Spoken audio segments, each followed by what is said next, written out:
warung Mbok Maya ini kan sekarang ini cukup dikenal nih ya sama teman-teman mahasiswa juga gitu ya. Orang bilang harus modal yang besar. Tapi menurut kita setelah kita jalan ke 4 tahun ini, mungkin kita bisa berjalan terus sampai anak cucu. Kita nggak pernah punya modal yang banyak. 3, 2, 1. Radio on Point, Fun Day with Radik on Podcast. Halo Sobat Radik, selamat datang di Dialog Podcast Fun Day with Radik on Podcast. Apa kabar Sobat Radik kalian hari ini? Semoga Sobat Radik selalu dalam keadaan sehat, biar Sobat Radik bisa terus pantengin channel YouTube-nya Radik FM dan gak ketinggalan sama episode-episode podcastnya Radik FM. Sobat Radik, kali ini kita kedatangan narasumber yang berkecimpung di dunia kulineran ya, berbisnis, memiliki usaha di dunia kulineran. Nah, buat Sobat Radik yang penasaran cerita lebih lanjutnya seperti apa, langsung aja kita sapa narasumber kita kali ini. Halo Mas ini. Halo. Kita tadi di awal belum kenalan ya, mungkin sekarang sebagai pembuka ya, bisa memperkenalkan diri dari Masnya ini. Oke, dari aku ya. Iya boleh. Kenalkan Mbak dan kawan-kawan pendengar Radix Iya. sekalian. Aku Rian, sama Mas Musa yang sama-sama selama ini membangun bisnis F&B. F&B, Ya. betul. Oke. Singkatnya seperti itu, kita bertemu di FEB waktu itu. Di FEB, oke. Fakultas kita sebelahan. Oh iya betul, Fakultas FKI FEB. Oh berarti Mas Rian dan juga Mas Musa ini dulu alumni UMS juga? Iya, kebetulan jalannya seperti itu. Kita ketemu di FEB, nggak sengaja kok tak lihat-lihat anak ini cocok gitu kan. Jadi tandem saya, terus akhirnya sampai sekarang lah. Oke, ini awal mula pertemuan. Ini apakah bentuk awal mula tercetusnya bisnis F&B itu? Wow, itu setelah pirang tahun, Bos? 5 tahun setelah kita kenal kali ya? Ya, kurang lebih. 4 tahun, 5 tahun setelah kita kenal baru kita kepikiran. Seperti apa itu Mas ide awalnya kok bisa berpikir untuk membangun sebuah bisnis ini? Awalnya dari organisasi ya, di FEB, terus kita berkecimpung di organisasi, kemudian ngepasi, aku ketua bidangnya dia. Oke. Akhirnya setelah kita pikir-pikir, apa yang bisa kita lakukan setelah lulus? Nah, itu kan menjadi sesuatu yang jadi tanda tanya. Yang bisa kita lakukan sekarang apa? Akhirnya kita dari situ untuk diskusi-diskusi ringan, santai. Akhirnya kita ngumpulin dana sedikit demi sedikit untuk mempersiapkan setelah kita selesai dari organisasi dan setelah kita selesai dari kuliah. Dari situ singkatnya seperti itu. Singkat ceritanya seperti itu. Dan nama bisnisnya itu adalah Warung Mbok Maya. Nah, Warung Mbok Maya ini kan sekarang ini cukup dikenal nih ya sama teman-teman mahasiswa juga gitu ya.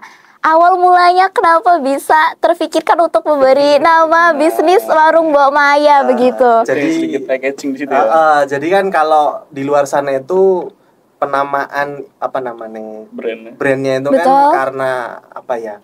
Misal produknya ayam berarti chicken apa, kalau produknya nasi sayur ya warung apa kan gitu. Nah kalau kita dulu ada personalnya sih Mbak, karena personalnya ada saya, Rian, Rofi, Wafi, Irul, sama satu lagi cewek ini namanya si Maya.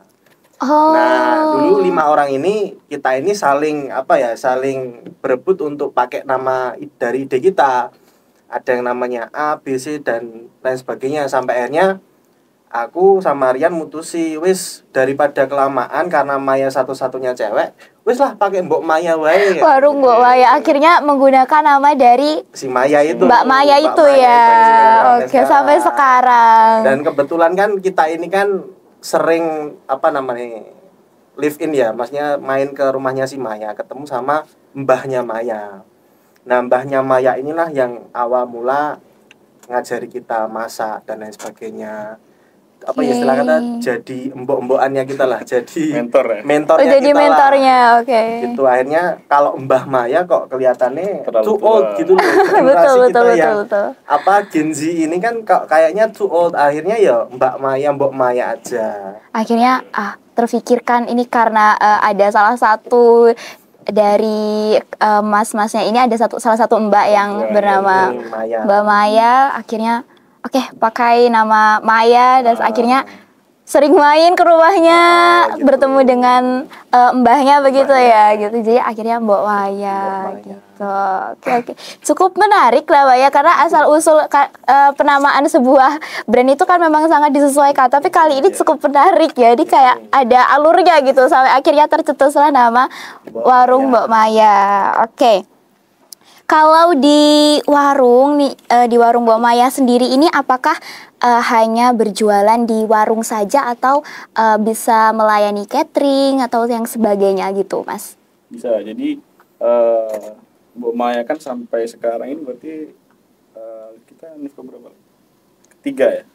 Jalan keempat. Jalan keempat, 4 tahun. Oh, sudah lama. Jadi di sela-sela kita berjalan ke-4 tahun ini juga kan dari 6 anggota atau 6 teman-teman yang dulu sempat berhimpun membangun bisnis ini sama-sama, sekarang tinggal berdua. Oh, jadi ini tinggal berdua Tinggal saja, berdua, Mas ya, Rian berdua. dan Mas Musa. Jadi yang lainnya ini? Yang lainnya mungkin karena ada permintaan dari keluarga, Oh, atau mungkin ada tawaran iya. kerja yang lebih menarik dan lebih menjamin, mereka pilih untuk berkarir di luar. Oke. Karena dari situ ya kalau kita ngomong masalah bisnis kan selain relasi itu kan yang penting kan juga mental, konsisten. Betul, Nah, kadang iya. itu di dunia entrepreneur ini banyak orang yang nggak kuat di situ. Ketika badai pasar harga itu terlalu terlalu tinggi, kemudian marketnya itu turun, cash flow turun, akhirnya guling tikar. Nah kadang di Iya. situ. Nah dari beberapa fenomena tadi ya intinya kuat-kuatan mental aja Mbak. Akhirnya Betul. tinggal aku sama Rian. Karena memang salah satu tantangan di dunia bisnis itu ya konsisten dari masing-masingnya itu sendiri ya, Mas ya. dari jalannya waktu sekian lama, ya mungkin belum lama ya kalau dalam dunia F&B biasanya 4 tahun masih terlalu 4 tahun cepat. masih terlalu Oh, muda. 4 tahun itu masih terlalu muda ya. 4 tahun masih sangat terlalu muda. Oke. Biasanya tolak ukurnya minimal 6 sampai 7 tahun. Oh, Cuman kita bisa melewati itu hingga akhirnya dari situ produk-produk kita mulai berkembang. Yang awalnya dulu kita hanya jualan makanan di pinggir jalan, di depan kampus. Oh, di depan kampus ya? Ngemper ilegal kan kita. Akhirnya kita mulai di depan ruko. Akhirnya kita bisa sewa ruko di tahun kedua. Di tahun ketiga kita punya satu ruko lagi di kampus 2 di Fakultas Teknik. Oh, di Kantin kantin. teknik. Oh, kantin teknik. Iya. Oh, sudah ada ya di Sudah sana ada. ya. Dan Oke. Insya Allah dalam waktu dekat kita mau buka lagi satu lagi di kampus 1. Di kampus belakang 1. Fakultas Hukum. Oke. Nah, itu produk yang ada di outlet. Ada beberapa jenis varian ayam, saus, dan lain-lain. Tapi di luar itu kita juga menyediakan catering. Nah, banyak mesti penasaran nih. Iya. Nah, aku Apa tuh? bawain beberapa contoh nih. Oh iya. Iya. Mas Naga. Mas Naga, oke. Apa namanya tadi? Adonis, oke. Mas Ini ada Adonis, beberapa oke. produk kita. Ini bisa dilihat lah. Nah, ini juga kita Maaf ya, menyediakan Mas. beberapa produk ya. Di luar dari outlet, kita Oke. menyediakan catering. Catering. Dan harganya menurutku juga cukup kompatibel ya. Karena market kita di kalangan kampus dan mahasiswa. Betul. Dengan packaging yang seperti ini. Iya, betul. Under 15.000 udah dapat packaging yang seperti ini. Oke, jadi packagingnya saja sudah sebagus ini loh Sobat Radik. Terus, Gitu. Jadi kalau untuk catering juga seperti ini. catering seperti ini. Jadi Iya, ada oh beberapa jadi ini emang udah ini banget ya. 15.000 untuk ke kemasan. bawah kita berani pakai ini. Kalau 15.000 ke atas sampai 30.000, 40.000. Nah, kita pakai box yang lebih besar. Oh, jadi memang disesuaikan Sama dengan harga. harganya juga. Tapi untuk harga maaf tadi berapa harganya? 15.000, sekitar 15.000. Ini under 15.000. Under 15.000 udah dapat kayak gini Sobat Radik. Kalau Sobat Radik penasaran ya langsung aja nih calling Mas siapa tadi aku lupa. Mas Rian dan juga Mas Panji gitu Mas ya. Musa. Kok Mas Panji sih? Mas Panji kan ini ya krunya ya. Mas Musa. Lupa. Ini habis ini di belakang layar mukbang nih sama teman-teman Sobat Radik ya, karena ini udah luar biasa banget dibawakan ini nih oleh-oleh hasil produksi dari warung Mbok Maya gitu.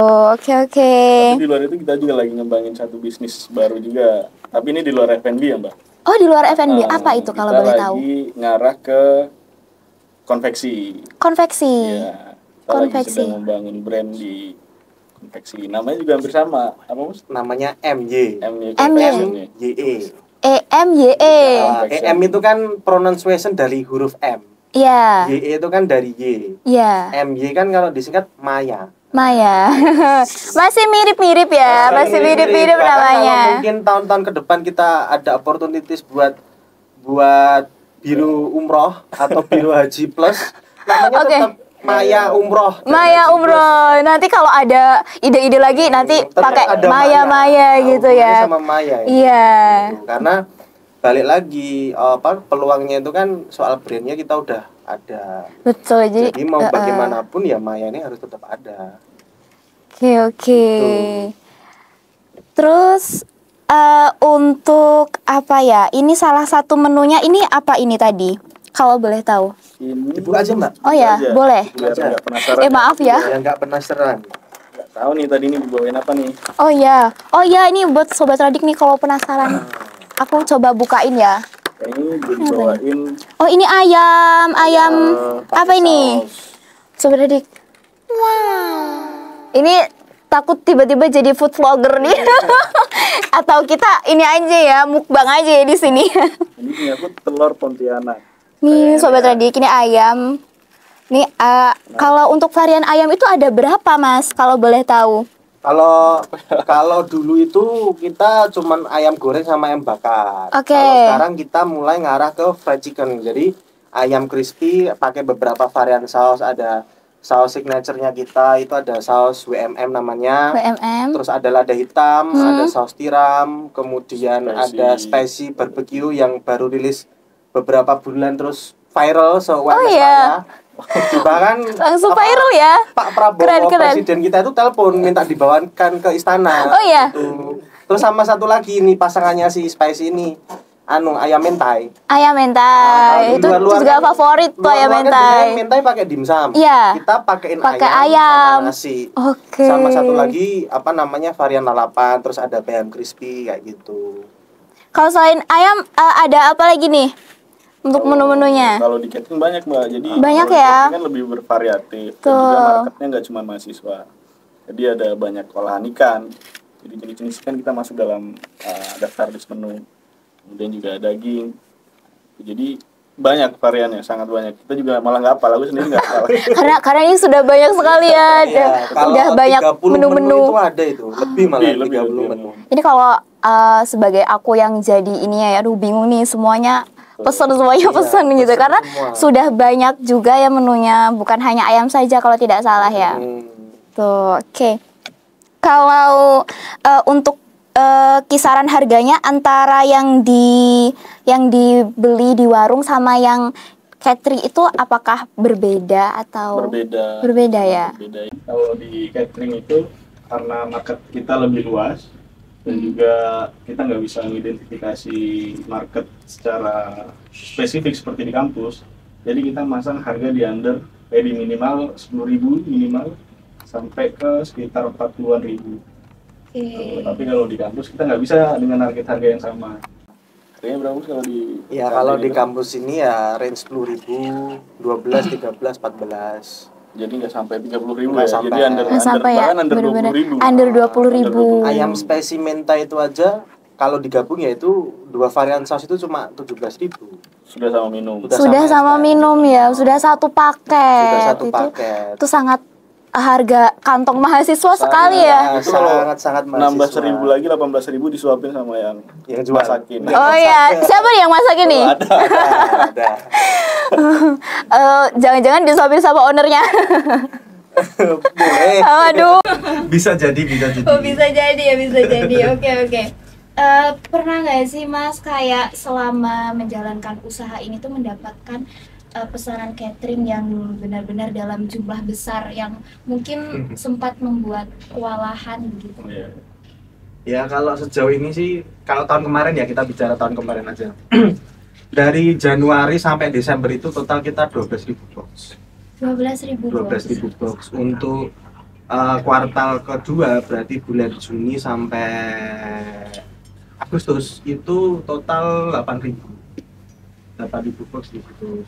Sisanya itu di bulan-bulan sebelum sama setelahnya. Kalau bicara kewalahan enggak sih Mbak, karena yang namanya kita ini kan tim, terutama aku sama Mas Rian ini kan di di pucuk hierarki lah ya. Jadi kita yang meng-create sistem, kita yang meng-create SOP, kita yang meng-create SDM-nya harus seperti apa, terus cara kerjanya seperti apa, pembagian waktunya, efisiensi anggarannya, terus pembelanjaannya seperti apa. Jadi kalau menurut hitung-hitungan kami, satu orang yang kerja sama kita itu kita training dulu sampai nanti dia di tahap bisa ngerjain sekitar 250 box sekali kerja. Sekali kerja 250 Per orang sekali kerja. Dan kan kita ini kalau catering udah 4 tahun ya Mbak. Jadi memang duluan catering daripada kantin atau outlet kita. Oke. Jadi dari tahun pertama mungkin nggak banyak, mungkin di bawah 500 ya awal untuk garapan catering. Tapi di tahun kedua kita lanjut di seribuan. Mulai belajar di situ. Di tahun ketiga kemarin kita terakhir garap itu 8.000 dengan kapasitas produksi per hari itu kurang lebih 2.000 box maksimal. Per hari 2.000. Nah di tahun ini juga kita mau grow up. Artinya kita nggak mau ada di 2.000 per hari. Kita mau sampai ke maksimal 4.000 per hari. 4.000 per hari. Tuh, termasuk mungkin tadi juga kita ketemu beberapa kawan-kawan FKI yang mau order untuk kegiatan yang akan datang besok. Oh, jadi ini sudah ada orderan Iya, jauh-jauh hari juga ya, karena iya. memang harus dipersiapkan dari sekarang juga ya Mas ya untuk semuanya. Dan itu nggak cuma di UMS, juga di kampus-kampus lain, bahkan instansi-instansi lain juga kami masuk. Dan terakhir kami juga masuk di salah satu pabrik di Sukoharjo di Baki. Oke, jadi Itu sehari 350. sehari 350. Dengan shift, tapi Dengan shift. shifting jadi shift 1, shift 2, shift 3. Oke. Aku jadi penasaran sama rasanya, ini boleh nyobain gak sih? Boleh, monggo. Seriusan? dimakan Mbak. Kayaknya Sambil udah makan ada nggak di apa-apa, depan kayaknya enak mata ya. ya. Ini nggak mungkin kan kalau dianggurin Iya, gitu ya. Iya no. Oke, kita Jangan mau- lupa bismillah. Bismillah ya. Bismillah Sobat Radik, kita mau ini review dulu. Juga belum makan nih Mbak, ini enak ya. Kita jadi mukbang. Jadi mukbang nih ya di sini Sobat Radik. Sobat Radik, teman-teman yang lain nggak makan juga kah? Makan. Sobat Radik jangan iri ya nih Sobat Radik. Kalau mau langsung ini datang ke warung Bomaya. Kalau ngerasa kejauhan di pusatnya sekarang udah ada di kantin teknik di kampus 2. Dan di kampus 1 Mbak, Kominsun. Kampus 1 juga menyusul. OTW launching ya. Iya, betul. Cobain dulu ya.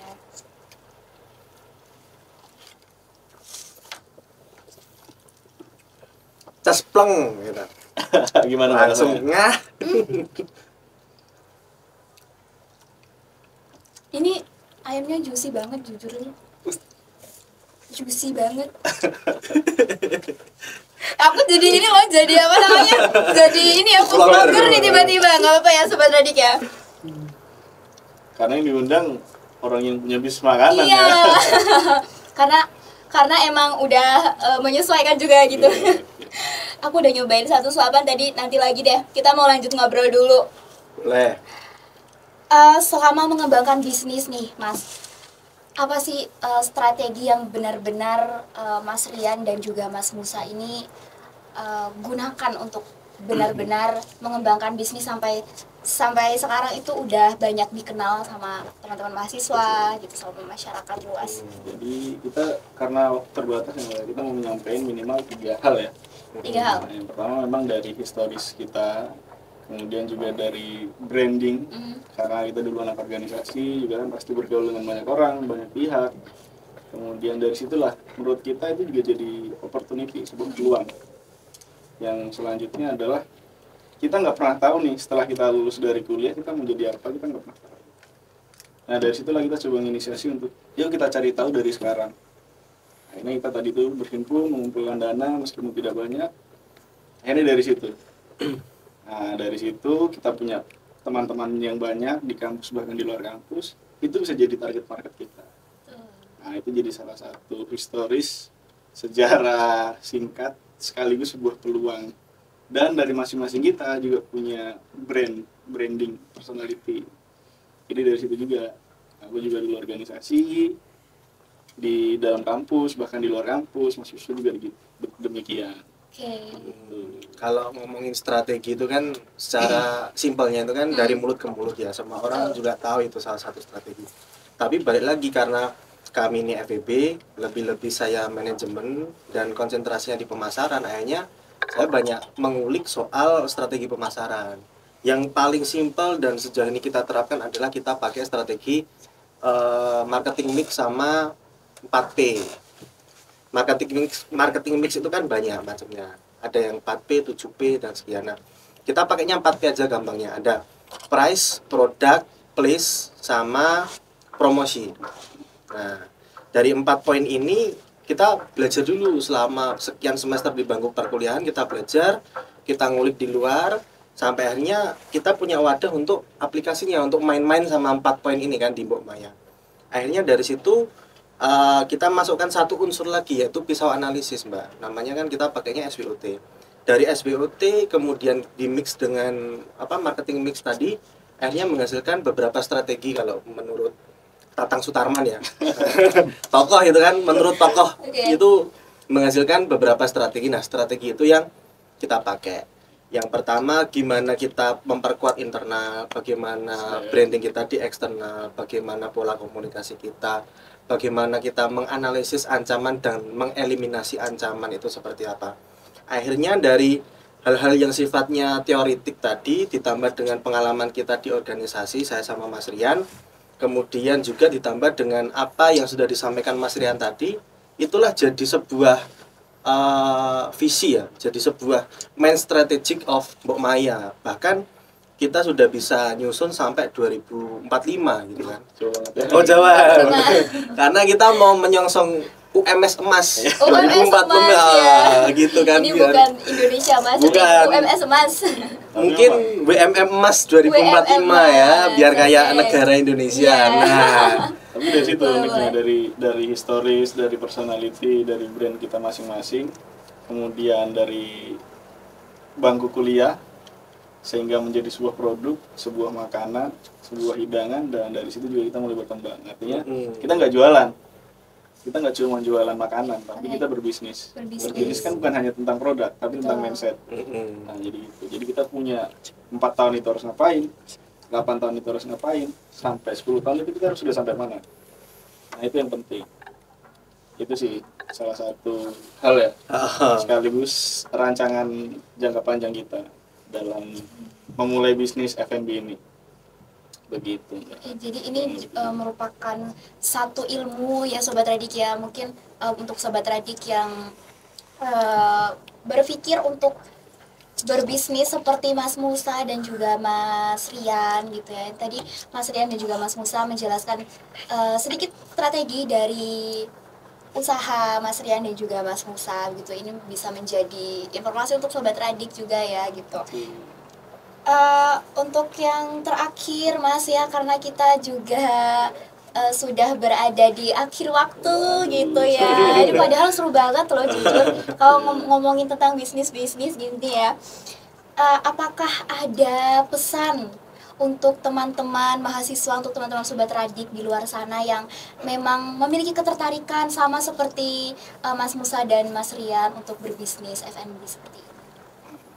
Saya pesannya menarik deh pesannya. Iya boleh, apa ini pesannya? Kalau pesan itu yang pertama itu jangan pernah takut. Jangan pernah takut untuk kuliah. Yang kedua, jangan pernah takut untuk tidak masuk kuliah. Yang ketiga, jangan pernah takut untuk tidak lulus cepat kuliah. Yang keempat, jangan pernah takut untuk memulai bisnis. Kalau sudah 4 ini kita semua tidak takut, maka dari bisnis ini nanti akan jadi entrepreneur. Nah, yang kita lakukan adalah move dari bisnis ke entrepreneur ini kita investasi, Mbak. Investasi apa? Investasi mindset. Jadi di situ yang membedakan antara pebisnis dan entrepreneur itu di situ. Dan pesannya itu tadi, jangan takut untuk tidak masuk kuliah. Jadi bolos. Karena kita lulusnya agak lama. Karena kita lulusnya agak lama. Waduh, Mas oke. Musa baru lulus kemarin, aku baru mau lulus juga kan. Oh iya, Ya, berarti Jadi udah kita masih sama-sama mahasiswa ini di sini. aku 12 semester ini. Sudah kemarin wisuda. Kalau Rian insya Allah Nambah satu lagi. nambah 1 semester lagi. Satu semester lagi. Untuk Oke. wisuda toh. Sudah. Oke. Gitu nih kalau pesan dari aku. Oke, itu dari pesan dari Mas Musa ya, Sobat Radik dicatat baik-baik tadi ya.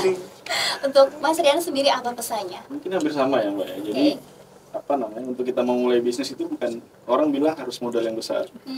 Tapi menurut kita setelah kita jalan ke 4 tahun ini, mungkin kita bisa berjalan terus sampai anak cucu, kita nggak pernah punya modal yang banyak sebenarnya. Yang kita punya adalah keberanian untuk memulai. Nah di situ, baik itu kamu harus capek dulu, kamu harus bangun lebih awal, tidur lebih akhir, dan itu di situ nggak ada modal dan kapital yang besar. Jadi ya kita mulai aja. Yang kita mulai dari buka meja kecil di depan kampus, akhirnya kita pindah sampai detik ini. Dan itu nggak ada uang yang besar menurutku. Tapi soal keberanian untuk memulai. Kemudian untuk memulai. Oke. Luar biasa Sobat Radik. Tepuk tangan dong Sobat Radik yang di sini. Aduh, padahal narasumber kita kali ini keren banget loh. Sorry Sobat Radik.